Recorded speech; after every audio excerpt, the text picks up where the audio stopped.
tous, c'est Hermès, j'espère que vous allez bien, j'espère que vous avez apprécié la vidéo d'hier. Beaucoup plus de commentaires et de vues dans la vidéo d'hier, donc j'espère qu'elle vous a plu. N'hésitez pas aussi à liker la vidéo, ça permet de booster l'algorithme de YouTube et potentiellement faire connaître la chaîne à un maximum de personnes, même s'il ne se passe pas grand-chose sur ces marchés financiers, mais on n'est pas à l'aube éventuellement d'un petit pic de volatilité, on va essayer d'en parler ensemble, mais peut-être pas aujourd'hui ni demain, et je vais vous expliquer bien sûr pourquoi dans cette vidéo. On commence maintenant. Avant de commencer, je vous invite toujours à rejoindre le Discord des rois du marché. Vous trouverez le lien dans la description. Dans l'onglet annonce, vous y trouverez les publications des résultats des entreprises de Wall Street. Donc ça continue aujourd'hui. Donc ce matin avec Coca-Cola, avec UPS, avec SAP et ce soir ce sera Microsoft, Google, Visa, Texas Instruments. Et puis ça continue tout au long de la semaine. C'est plutôt éventuellement catalysant par rapport à de petits rebonds haussiers. Et on voit que notre ami S&P 500, voire le Nasdaq, essaye de nous positionner juste en dessous des premiers. Est-ce qu'ils vont tenir? Est-ce qu'ils vont céder? On va bien sûr en parler dans cette vidéo très très rapidement. Vous y trouverez également une documentation qui s'appelle la stratégie des 4 rois.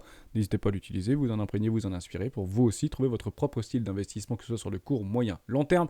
D'ailleurs, si vous aviez utilisé cette stratégie depuis le début de l'année, voire la création de la chaîne qui est maintenant depuis un an, vous serez à peu près sur une perte de 24,25% et vous resterez environ 43% de cash sur un capital initial de 10 000 euros et on injecte 200 euros, ce qui correspond à 10% du salaire médian français tous les mois dans ce petit capital qui aujourd'hui représente 13 070 $. Donc évidemment, l'euro était plus apprécié que le dollar il y a encore un an en arrière. Aujourd'hui, c'est un petit peu différent. Donc à peu près 200 euros est égal à 200 $.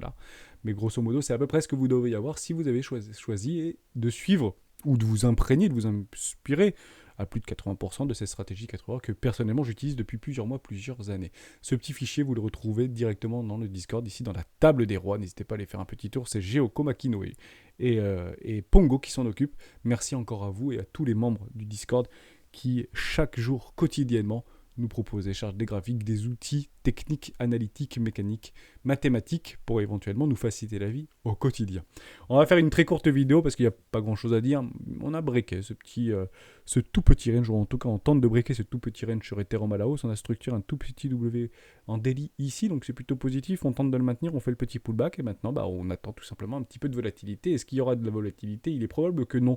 Ethereum, sur Bitcoin, on reste toujours coincé dans ce range. On est juste au-dessus des précédents, entre guillemets, mouvement de capitaux entre les bulls et les bears, donc c'est plutôt les bears actuellement qui sont plutôt sous l'eau. D'ailleurs, si on vient sur des toutes petites timeframes, on va venir ici en 4 heures, il y a eu beaucoup en fait de market sell ici, on le reprend dans beaucoup de vidéos, beaucoup de market sell ici, mais il faut maintenant en fait continuer à pousser vers le haut pour essayer de les sortir ces gens-là et de les faire en fait souffrir un maximum. Donc vous pouvez être certain aussi qu'il y a beaucoup d'acheteurs actuellement au levier d'achat, donc c'est deux camps qui se clivent, les bulls, les bears, qui gagnera généralement dans ce type de contexte de marché. Il n'y aura malheureusement pas de gagnant et je vous explique aussi pourquoi dans cette vidéo. Donc derrière, potentiellement, aller breaker cette oblique-là qui est généralement des prises d'objectifs et non pas des positionnés d'achat ou de vente sur ce niveau de prix. On pense, et je pense qu'on va le breaker incessamment sous peu. On sera bien sûr patient, mais peut-être pas d'ici la fin de la semaine. Pourquoi? Parce que vous avez en fait des expirations d'options d'ici le 28 octobre. Vous en avez beaucoup, c'est près de 2 milliards de dollars à peu près. Si vous prenez Ethereum, le maximum price c'est 1350 $. Si vous prenez Bitcoin, c'est 19 000 $. On refait pas le monde. Actuellement, Bitcoin est à 19 247 $, donc à 200 $ près sur Bitcoin, c'est pas énorme. Et bizarrement, Ethereum est exactement à 1341 $, donc pas très loin des 1350 $, comme vous pouvez bien sûr l'imaginer. Côté S&P 500, on voit des trucs très intéressants. On va pas vendre toutes les divergences, etc. Il ne se passe pas grand-chose. On avait tracé ces lignes, rappelez-vous, ces fameux 3800 $. On est en train de bloquer dessus. Bien évidemment, les supports deviennent des résistances et ça va être très difficile à breaker au niveau de notre ami S&P 500, mais on peut quand même le faire pour aller chercher cette fameuse oblique ici dans une zone de rechargement de vente logique. Et ici, il faudra bien évidemment prendre une décision. Est-ce qu'on hedge notre portefeuille d'investissement ou est-ce qu'on joue plutôt la hausse et le breakout? On n'y est pas et ce sera bien difficile pour les acheteurs ici de continuer à pousser ce marché, surtout dans le contexte actuel dans lequel nous naviguons. Côté DXY, vous allez voir des choses très intéressantes, notamment weekly, vous avez une toute petite pattern de retournement ici, donc c'est plutôt positif. Enfin, on met un tout petit peu en danger ces boules. Ici, au niveau du dollar index, quand le dollar est fort, généralement les marchés sont faibles. En tout cas, c'est la décorrélation croisée qu'on est en train d'observer actuellement sur ces marchés. Et quand le dollar est faible, potentiellement les marchés financiers, dont les cryptoactifs, pourront potentiellement être forts. On a des objectifs de prix au niveau de ce retracement qui peut aller relativement vite. Donc attention au pic de VIX et de volatilité, ou de Bol 24, pardon. notamment sur les crypto-actifs. Vous avez ici les 106 et les 104. Et c'est là où je commencerai, moi, à hedger ma position. Si on se retrouve sur les 104 $, j'ose espérer qu'au niveau du S&P 500, on sera très très proche d'une zone de rechargement de vente logique ici entre les 4000 points et les 4114 points ou 4150 points. Et côté Bitcoin, on sera très probablement très proche des 25 voire les 30 000 $ au niveau de Bitcoin si on décide, oui ou non, d'aller exploser quelques vendeurs à découvert et de les faire souffrir. Je vous refais une fractale parce qu'on est très là-dedans en réalité depuis quelques mois maintenant ou depuis quelques semaines maintenant. On est en train de regarder ce qui s'était passé au niveau du bear market. Je pense qu'on n'est pas dans la même situation actuellement qu'en bear market de 2018. Je pense que c'est différent et je pense qu'on est plus près que dans 2015. Je vous le dis souvent dans les vidéos d'héros du Bitcoin. Et actuellement, on est en train d'observer quoi ? Potentiellement une résolution baissière, d'aller purger les derniers survivants de ce marché pour derrière structurer des bottoms de marché historiques et pour aller potentiellement aller chercher une zone de rechargement de vente logique ici, donc qui serait pour nous très proche des 50 000 $ à peu près au niveau de Bitcoin, mais ça voudrait dire qu'on parte vers les 14 000, 13 000, 12 000 $. Je pense que c'est un petit peu différent. D'ailleurs, on peut faire des trucs très intéressants au niveau des timings, parce que je sais que ça tourne beaucoup sur les réseaux sociaux, sur Bitcoin. Vous avez ici, vous prenez l'ATH par rapport au break, qui est ici, donc 48 bars, 49 bars à peu près. Voilà, 49 bars, résolution baissière, et on fait une bougie de moins 40% à peu près. 49 semaines, on y va. On va prendre l'ATH, on va regarder ça fait quoi 49 semaines. On se rapproche du mois de novembre, ne nous trompons pas. Bizarrement, nous y sommes, 49, 50 semaines. Où est notre résolution ? Donc, est-ce que ce serait une résolution haussière ou baissière ? La question reste ouverte, bien évidemment. La réponse, on l'aura incessamment sous peu. Peut-être d'ici 2 semaines. Derrière, vous allez prendre votre capitulation juste là et la réintégration au niveau de notre range précédent. Donc, grosse bougie rouge, grosse bougie verte. Grosso modo, vous avez exactement 19 semaines. Ça fait quoi, ici, 19 semaines ? Vous allez prendre votre bougie de capitulation, vous allez prendre éventuellement votre résolution. Boum ! On est exactement sur la 19e semaine. Intéressant cette petite fractale. Donc partez du principe que ce range est parfaitement mûr pour éventuellement soit avoir une continuation baissière, soit une continuation ou un retournement haussier ou un arrachement haussier. C'est plus ce que je suis en train d'encadrer. Mais pourquoi j'encadre plus ça ? Parce que je pense qu'on est davantage en 2015, moi, même si c'est une vue de l'esprit, que le marché ne fait bien évidemment jamais la même chose. Et bien que ce soit jamais différent. Vous avez ici une petite fractale. Cette fractale, je l'ai reprise depuis 2015. Et généralement, quand on est en train de latéraliser, qu'on est en train de comprimer la volatilité, que ce soit sur les bornes de Bollinger ou que ce soit sur d'autres éventuellement indicateurs techniques qu'on peut utiliser, partez du principe qu'on ne fait pas gagner les camps. En fait, vous avez 2 camps qui s'affrontent, soit les bulls, soit les bears. Ne choisissez pas votre camp. Les 2 se feront très probablement démonter. Et je pense que le premier camp à se faire démonter, c'est celui-ci. Donc ce sera les bears qui vont se faire démonter en premier. On ira très probablement chercher les 30 000 $, voire un tout petit peu plus, aller chercher les précédents supports de marché historiques qui feront résistance. Ne pensons pas acheter à 30 000 $. Et lorsque je vous dis ne pas acheter à 30 000 $, c'est que la YouTube sphère ou la cryptosphère nous dira, ou nous dirons avec un N majuscule, n'achetez pas à 30 000 $. C'est trop tard. Dès lors, qu'est-ce qui se passe ? Si vous n'avez pas d'acheteurs sur ce marché, vous avez des vendeurs. Et si les vendeurs sont prépondérants, à ce moment-là, on ira très probablement chercher quoi ? Chercher des acheteurs à levier d'achat. Et on pourrait éventuellement avoir cette fameuse capitulation. Ce sera bien évidemment, ou poursuite de capitulation, ou chasse à la liquidité, ou c'est ça comme vous voulez, bien évidemment. Encore un coup des bookmakers et des market makers, vous pouvez bien sûr l'imaginer. Généralement, il n'y aura pas de gagnant sur ce marché. Donc, je sais que d'autres influenceurs peut-être encadrent plus qu'il y a en 2018, donc on aura éventuellement cette grosse chasse à la liquidité. Derrière, on part en V-bottom, on vient réintégrer, et puis derrière, on repart. Moi, je joue plutôt le contraire. Moi, je pense qu'on va aller chercher éventuellement faire un fake out comme il s'était passé ici, parce que c'était plutôt bien réussi. Magnifique W weekly, voire mensuel. Derrière, on casse le premier arrêt, et derrière, on réintègre le range précédent, et on va chercher la capitulation. Ici, Terra Luna continue en IIT ou Celsius, etc., continue en fait à déprécier, on se fait démonter la tronche. Mais je pense pas en fait qu'on les laisse tranquilles, ces gens-là, qui sont aussi positionnés sur les 14, 15 000, 16 000 $. En fait, vous mettez n'importe quel levier d'achat ici en x10, en réalité, vous êtes couvert en dessous de la précédente structure. C'est trop facile. Honnêtement, je doute. Et je pense honnêtement qu'on va les faire gagner, ces gens-là, dans un premier temps, puis on ira probablement les exploser, parce que quand vous avez raison, généralement vous êtes confiant, donc soit vous rajoutez à votre gagnant, ce qui est très compliqué, soit vous ne vendez malheureusement pas, en tout cas vous attendez des objectifs. Et les objectifs ici, je vous avais dit 40 000 $, je vous avais dit 50 000 $, moi je vous dis qu'on n'ira pas beaucoup plus loin que les 30 000 $, très probablement, donc sous les précédentes résistances. Mais ça ne veut pas dire qu'on ne peut pas avoir une jolie respiration, et puis que derrière le narratif, tout le monde le connaît. Ce qui est intéressant, c'est que vous soyez bull ou bear actuellement dans ces ranges, on connaît le narratif, il est là le narratif. C'est la hausse. Donc qu'on fasse ça, et ou qu'on fasse ça, et qu'on fasse ça, ou qu'on fasse toute autre chose, le narratif, on le connaît. Dès lors, quelle est la meilleure stratégie ou le meilleur comportement à adopter sur ces niveaux de prix? C'est très simple. De l'achat en spot. Je répète, de l'achat en spot. Il n'y a rien d'autre à faire sur ce marché, entre guillemets, actuellement. Si vous êtes en levier, vous vous mettez au plein milieu de tout le monde, en réalité. C'est ici que vous avez la plus grande confrontation entre les boules et les bears au niveau des leviers d'achat ou les leviers de vente. Vous avez une explosion au niveau des open interest. On l'observe ensemble au quotidien sur les roads Bitcoin. Et vous avez ici la possibilité de vous faire dégommer dans les deux sens. Donc si ça monte, on n'achète pas. Et si ça baisse, on ne vend pas. Parce que c'est encore une fois du market sell ou du buy market. Faites très attention par rapport à ça.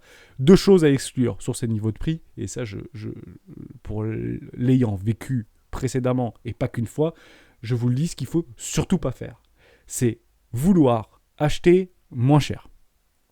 Quels que soient les niveaux de prix, n'ayez jamais cette sensation au fond de vous, parce que vous avez des croyances ou des biais psychologiques ou contrariens ou de confirmation qui vous dit ça doit aller plus bas, et vous avez probablement raison parce que ça doit aller plus bas. Pourquoi ? Parce que la dynamique de fond reste baissière, même si vous avez de plus en plus d'indicateurs techniques qui essaient de nous expliquer qu'on est quand même pas très loin des bottoms de marché, voire que nous sommes sur des bottoms de marché, mais n'ayons jamais la prétention de vouloir toujours acheter moins cher.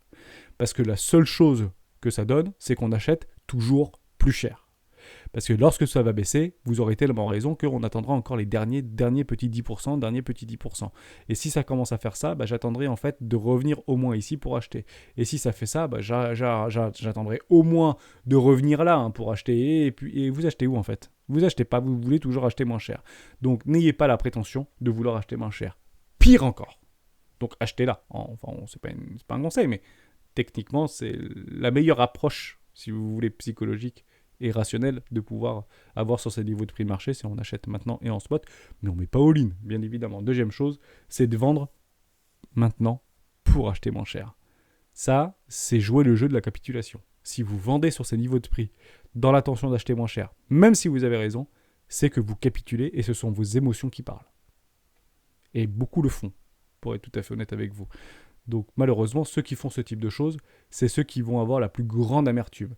Et le pire encore, c'est de vendre ici pour vouloir acheter moins cher, c'est être à contre-tendance psychologique. C'est créer en fait un biais structurel très puissant dans son cerveau pour dire ça doit aller plus bas. Donc si ça monte, je short. Si ça monte, je short. Si ça monte, je short. Et en fait, vous cramez votre capital parce que vous voulez juste acheter 20% moins cher ou 30% moins cher. Faites très attention, bien sûr, à ça. À quel moment j'aurai tort ou à quel moment ce narratif sera invalidé, que ça aille dans un sens ou dans l'autre. Mais je suis mon narratif à moi, à très court terme. Et je suis sûr qu'il y a pas mal d'idiotistes qui pourraient éventuellement encadrer ce type de choses. Même si des grosses invalidations au niveau d'un scénario bull long terme. Moyen-long terme. Donc faites très attention, on serait plutôt dans un range beaucoup plus puissant pour aller se retrouver sur les 40 000 ou 50 000 $ et y rester quelques mois. Donc on sera bien sûr patient, mais l'objectif c'est de sécuriser notre capital d'investissement. C'est si le monde entier est bear ici. Si tout le monde pense et qu'on a un relancier que c'est le dead cat band, c'est n'importe quoi, le monde est à feu et à sang, la récession est approche, on vient de voir que l'Allemagne, la France, l'Espagne, l'Italie étaient en récession, les États-Unis annoncent la récession, le Japon est en récession, la Chine est en récession, tout le monde est en récession et tout le monde en fait joue la récession et short massivement ici. Le plus probable, qu'est-ce que c'est ? C'est une explosion haussière. Et c'est en fait, d'un point de vue très psychologique, que les résolutions se feront catalyser, que ce soit par des bonnes nouvelles ou des mauvaises nouvelles. Généralement, le marché fait le contraire de ce que la majorité fait. Ça, c'est super important. Je finis juste cette vidéo, parce qu'on ne va pas reprendre les order flow, etc. Je vais juste partir du côté du gaz vis-à-vis des matières premières, parce qu'on a toujours cette résonance. Quand il y a une décroissance ou une dépréciation au niveau des matières premières, gaz, pétrole, blé, etc., c'est qu'on est très proche en fait d'un ralentissement économique majeur, voire d'une récession, voire pire que ça. Bon, en réalité, le problème qu'on a aujourd'hui, c'est que c'est pas un problème d'offre, c'est pas un problème de demande, c'est un problème d'offre par rapport à des formes de pénurie orchestrée ou par rapport à des conflits géopolitiques qui sont généralement conjoncturels et absolument pas structurels. Donc on n'a pas des problèmes de demande, on a des problèmes d'offre. Et on le voit très bien par rapport au gaz, notamment européen. Donc le DUS TTF gaz, c'est plutôt le cours, entre guillemets, ou le prix du gaz européen. Donc c'est clairement le plus utilisé, le plus regardé aujourd'hui. Il a perdu 70% de sa valorisation. Vous dites, c'est incroyable. Bon, il est toujours nettement au-dessus de son prix moyen de l'année dernière. Mais ça veut dire quoi ? Et je le dis souvent. Je dis, il y a plusieurs choses qui catalysent cette baisse-là. La première chose, c'est un possible accord de plafonnement du prix du gaz d'un point de vue européen. Ça, c'est la première chose. Et c'est catalysant. Alors bien évidemment, on va pas plafonner le prix du gaz, parce que nos politiques ne sont pas des économistes, ne sont pas des financiers. Ce sont des personnes qui doivent réagir à l'instant T à la pression, ce qu'on appelle la pression du peuple. Donc on fera très probablement des espèces de plafonnements aux alentours des 30, 35 ou 25. Allez, je donne ma fourchette entre 25 et 35 $, alors que pendant les 25 dernières années, on l'a payé plus proche des 5 ou 10 $. Hein, le mégawattheure au niveau du gaz. Donc on sera de toute manière 200 ou 300% plus cher que le prix, entre guillemets, moyen connu sur les 25 dernières années. Mais nos politiques réagissent jamais par rapport à un historique, réagissent généralement à hauteur de mandat. En somme, entre 1 et 5 ans, grand maximum. Donc on voit qu'on était relativement haut, en réalité, depuis les précédentes semaines ou précédents mois. Donc on a très probablement un plafonnement du prix relativement haut, qui conviendra très bien aux fournisseurs de gaz naturel, soyez complètement rassurés. En somme, je vous explique ce qui va se passer. Je change un tout petit peu de thématique et je vais faire un peu de complotiste, qui n'en est pas forcément. Bon, bref, en réalité, il y a nos amis qui va donner un message fort européen qui dit voilà, on plafonne à 35 $ le prix du gaz. 35 $ le mégawattheure. Donc vous allez dire, on baisse en réalité par rapport au consommateur ici, une baisse de près de 60%. Et sur les médias traditionnels et sur les médias type BFM TV, on vous dira, l'Europe négocie un plafonnement de moins 90% par rapport au plus haut de cette année. Vous avez vu un petit peu comment ça claque au niveau des médias, ça c'est joli sur un papier sur le Figaro, c'est juste génial. Bon, ce qu'on vous dit pas, si on a un prix moyen aux alentours des 10 $ sur les 25 dernières années, c'est qu'en fait on a quand même signé une augmentation de 250%. Fixe. En fait, on vous explique que vous avez touché une commission, parce que vous êtes salarié dans le gaz, vous avez touché une commission de 1000%, mais on vous dit non, on va pas te donner une commission de 1000% une fois, on va t'augmenter ton salaire de 250% sur les peut-être 30 ou 10 prochaines années. Vous choisissez quoi ? Vous choisissez une augmentation de 250% de votre fixe, ou vous dites je préfère prendre 1000 fois, entre guillemets, ou une augmentation de 1000% une fois sur ma prime annuelle. Bah en fait, vous faites votre calcul, je pense que vous préférez avoir une augmentation de salaire de 250% sur les 10 ou 20 prochaines années. Ça veut dire quoi en fait ? Ce qui va se passer si on... Alors je peux bien sûr me tromper, mais je pense que je ne serai pas très loin de la vérité. Si jamais en fait on commence à avoir une dépréciation au niveau du gaz, parce que ça revient à la normale, et finalement on passe 2023-2024 tant bien de mal, et puis il y a une décroissance, une désescalade au niveau du conflit en Ukraine, ou fin de la guerre tout simplement, et bien que vous allez avoir finalement au niveau du prix coûtant au niveau du gaz qui revient sur les 10 $. Mais vous, votre gaz, on le paiera 35 $. Donc en fait, dans ces accords de plafonnement, on paiera sur le long terme un prix moyen de 250%. Et on refait ce qu'on a toujours fait par rapport au plafonnement du prix de l'électricité, par rapport au nucléaire français, parce qu'on est baqué aujourd'hui sur le prix du gaz, tout simplement. Alors qu'aujourd'hui, notre consommation de gaz en France, c'est 15%. Alors vous imaginez bien que personne ne comprend pourquoi on paierait x10 au niveau de notre facture d'électricité. Vous avez beaucoup de vidéos à ce sujet-là. Mais voilà, reprenez cette petite musique. On reprendra ça dans le futur, mais ça ne sera pas très très long. Soit ça se fait et c'est pas bon pour nous, soit ça se fait pas. Et je suis plus en faveur que ça se fasse pas. Je ne veux pas de plafonnement. Je veux la libre-échange des marchandises, des hommes et des capitaux. Si vous plafonnez le prix du gaz, en fait, on va se faire avoir sur le long terme. Mais c'est comme ça que ça se passe. On prend des décisions court terme qui nous coûtent extraordinairement cher sur le long terme. Bienvenue dans le monde politique. Ça, c'était la première chose. La deuxième chose, c'est que les stocks de gaz au niveau liquéfié sont à bloc en réalité en Europe. On le sait, 97% ou 90, même 99% en France, je crois, de nos stocks de gaz sont complètement pleins. Donc aujourd'hui, vous avez des tankers qui sont en train d'attendre dans les mers internationales, dans la Manche ou à côté du golfe de Gascogne. Enfin, vous en avez un petit peu partout. En réalité, des tankers qui attendent de vendre leur gaz. Et personne ne veut l'acheter, donc qu'est-ce qu'il fait ? Le prix baisse jusqu'à temps qu'il y a quelqu'un qui appuie sur le bouton pour dire je l'achète. Mais si vos stocks sont pleins, vous le mettez où votre gaz ? Donc c'est un peu compliqué, sauf si vous achetez le bateau avec. Donc ça, c'est un vrai impact sur le prix du gaz à l'instant T. Et la troisième chose, c'est très important, c'est au niveau de la demande chinoise qui était fortement en déclin par rapport à la pratique zéro Covid. Et même la Chine nous a vendu leur trop plein de gaz qu'ils n'ont pas consommé ou qu'ils ne consommera pas pour honorer en fait leurs commandes futures, notamment sur les contrats à terme. Donc ça, c'est super important. Dans tout ce que je vous ai dit là, il y a quelque chose qu'il ne faut surtout pas oublier, parce que ça a un impact direct par rapport à une possible récession. La chute aujourd'hui, en réalité, du prix des matières premières, gaz, pétrole, etc., n'est pas due à une baisse de la demande. Ce n'est pas vrai. C'est un rééquilibrage de l'offre par rapport à tout ce que je vous ai énuméré. D'ailleurs, je réponds à cette question parce que c'est souvent une question qui revient. Pourquoi les commodities sont toujours les premières en fait à se cracher par rapport aux actions, par rapport aux obligations ou même par rapport à la crypto? Pourquoi ce sont les premières dans le risque d'une récession prépondérante, c'est les premières à s'effondrer? En fait, c'est extrêmement simple. La différence entre les marchés actions donc, et les commodities, c'est finalement que les commodities représentent les besoins du marché à un instant T. Intéressant.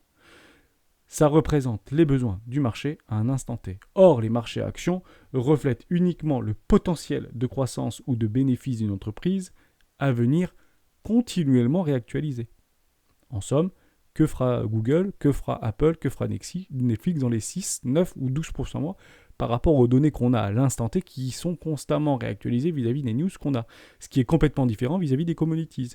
Le prix d'une commodities, c'est le besoin actuel pressant au niveau d'un un instant T, à un instant immédiat. Et vous pouvez prendre tout ce que vous voulez comme commodities. Vous pouvez prendre les masques si vous voulez. Aujourd'hui, vous ne payez plus vos masques 12 centimes ou 25 centimes dans un distributeur. Aujourd'hui, vous le payez plus près des 0,01 centimes, votre masque. D'ailleurs, ils sont en train de pourrir maintenant les masques, pour en parler d'ailleurs. Donc, vous pouvez considérer ça comme une commodities, tout simplement. Bon, c'est plutôt un bien évidemment, mais dans l'idée, c'est un petit peu ça, et je voulais vous diriger par rapport à ça. Dernière chose par rapport à cette chute au niveau du prix du gaz, c'est qu'en réalité, la demande et les stocks ou les tankers ont été chargés en vue en fait du commencement en fait du refroidissement au niveau météorologique, et on s'aperçoit qu'on est quand même dans un octobre extrêmement doux. On arrive au mois de novembre, bah pour le coup, vous êtes encore en t-shirt dehors. Et ça, bah, malheureusement, bah, les marchés financiers n'ont pas réussi à le pricer correctement. C'est très difficile d'être Madame Irma, c'est encore plus difficile d'être Monsieur Météo. Et évidemment, bah, ça vous avez tout simplement une dépréciation au niveau du prix du gaz. Vous avez tout ça, tout simplement, demande chinoise. Vous avez les stocks de gaz en Europe qui sont pleins, et puis un hiver relativement doux, en tout cas qui commence dans ce sens-là. Et vous avez un prix du mégawattheure au niveau européen qui passe sous les 100 alors qu'il était arrivé à 350 de façon extrêmement éphémère. Ça ne veut pas dire qu'on rentre en récession. Tout simplement. Il faudrait qu'on revienne sur des niveaux extrêmement bas. Ça veut dire plus de demandes, des entreprises qui ferment et qui ne rouvrent pas. C'est ça en fait qu'il faudra avoir. Et à ce moment-là, je fais confiance à BFM TV pour nous annoncer tous les licenciements qu'il y a et toutes les fermetures d'usines, bien évidemment. Voilà, j'ai fait le tour de tout ce que je voulais vous dire. Donc pour moi, actuellement, pas d'inquiétude. Je suis plutôt dans un narratif boule, je reste dans un narratif boule, mais ça ne veut pas dire qu'on n'ira pas se faire exploser la tronche si on continue en fait à ranger pendant plusieurs semaines, plusieurs mois. Je le dis, je le redis, je doute qu'on lèche ses poches de liquidité sous les 17 000 $, 18 000 $, et je pense vraiment qu'on se retrouverait dans un narratif ici. D'ailleurs, je lance un appel à Lux, Mou, Eliotis, qui vous voulez. Est-ce que vous pouvez éventuellement me cartographier ce type de scénario? Est-ce que si on peut partir là-dedans, genre les 10, 16 000, 15 000 $, sans partir dans un énorme bear market, etc., et éventuellement, est-ce qu'on ne peut pas avoir une extension sur les 1,200, enfin 1,23 ou 1,27 pour éventuellement repartir to the moon pour faire une fin de figure dans une forme de capitulation. Ce serait intéressant de l'avoir pour la communauté, et je le partagerai éventuellement dans la vidéo de demain. Merci à tous et à tous d'avoir suivi cette vidéo jusqu'au bout. J'espère que je vous ai aidé. Donc pas d'inquiétude par rapport à ça. On a pas mal d'indicateurs, et même au niveau des S&P 500 qu'on est en train de travailler sur ce fameux premier arrêt. Bah, malheureusement, tant que le premier arrêt tient, qu'est-ce que c'est? Le plus probable, c'est de faire un nouveau plus bas. On ne retourne pas généralement des marchés en V-bottom. Donc soyez très vigilants. On peut éventuellement avoir bloqué sur ce premier arrêt, dernière rejetée, et nous proposer quelque chose comme ça. Faites attention à la volatilité. On sera de toute manière bloqué jusqu'au 28, puisque visiblement au niveau des options, on est un peu coincé par rapport aux options, tout simplement. Merci à tous d'avoir suivi cette vidéo jusqu'au bout. On se retrouve demain dans une prochaine vidéo des rois du Bitcoin. Ciao.